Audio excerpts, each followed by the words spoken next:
আসসালামু আলাইকুম বন্ধুরা, সবাই কেমন আছেন?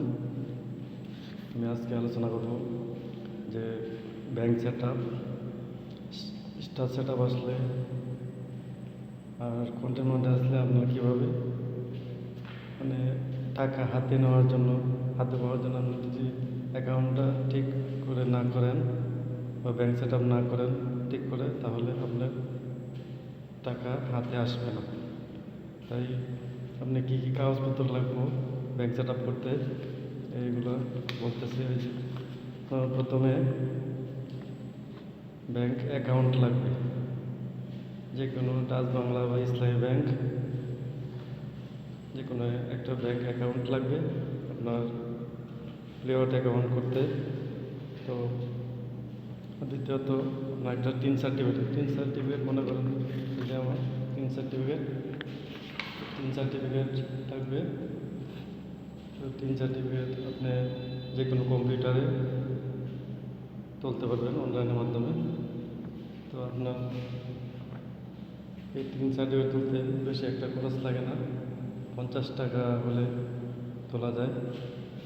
তো সবাই যারা যারা কন্টেন্ট মনিটাইজ পাইছেন বা স্টার সেট আপ পাইছেন, অবশ্যই আপনারা ব্যাংক সেট আপ করে ফেলবেন। আর এতেও তো আপনার একটা ভোটার আইডি কার্ড লাগবে। ভোটার আইডি কার্ডে ভোটার আইডি কার্ড দ্বারাই আপনি ব্যাংক সেট আপ করতে পারবেন।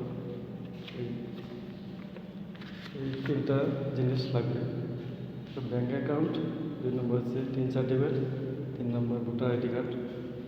মানে আপনি যার নামে ব্যাংক অ্যাকাউন্টটা হবে তার নামে এই voter ID card, tin certificate তৈরি করতে হবে।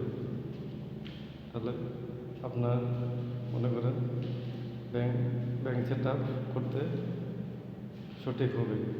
আর যার নামে ভোটার আইডি আর ব্যাংক অ্যাকাউন্ট আরেকজনের নামে, তাহলে ব্যাংক অ্যাকাউন্ট সঠিক হবে না।